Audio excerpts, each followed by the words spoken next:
तो महदी साहब सब तो पहले तुहाडे तो शुरू करते हैं।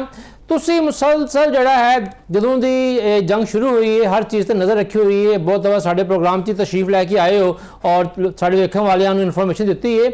ये दसो कि जिहड़ा तसर पाया जा रहा है कि सब अच्छा होने जा रहा है, ये किस हद तक ठीक है? बिस्मिल्लाहिर्रहमानिर्रहीम जी, तुहाडा बड़ा शुक्रिया।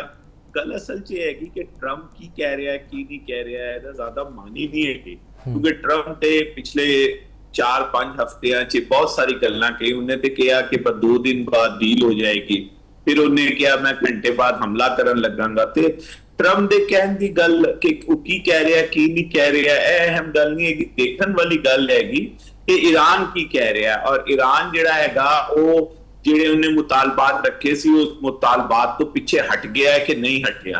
मेरी मालूमात के मुताबिक जिहड़ा सब तो वड्डा उहदा मुतालबा हैगा जिहड़ा उहदा 5+1 दे नाल उन्हां दा मुआहिदा होया सी, उस मुआहिदे तो पीछे हटण नूं तैयार नहीं हैगा इनरिचमेंट दे मामले च।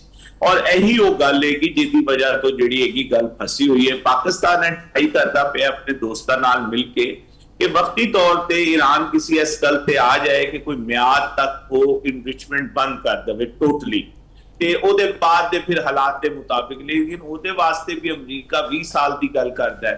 ते चीज़ां जिहड़ियां होंदियां ने, देखो ये जिहड़े सिफारती मामलात होंदे ने, मुआहिदे होंदे ने, ਇਹ ਇੱਕ ਦਿਨਾਂ ਚ नहीं होंदे। मैं पहले भी ਤੁਹਾਡੇ प्रोग्राम च ते और बहुत सारे प्रोग्रामां च गल कही ने, एक तसलसल होंदा है, चीज़ां चल रही होंदियां ने, दोनों पार्टियां एक दूजे को कमजोर करने की भी कोशिश करदियां ने, डराने की भी कोशिश करदियां ने, नाल-नाल मुज़ाकरात भी होंदे रहंदे ने। तुसीं देखिया कि तालिबान ते अमरीका दा जिहड़ा दोहा पैक्ट होया सी ਉਹਦੇ ਚ ਦੇਖਿਆ 2 ਸਾਲ ਲੱਗ ਗਏ ਸੀ ਉਹਨੂੰ ਪੈਕਟ ਨੂੰ ਹੁੰਦੇ।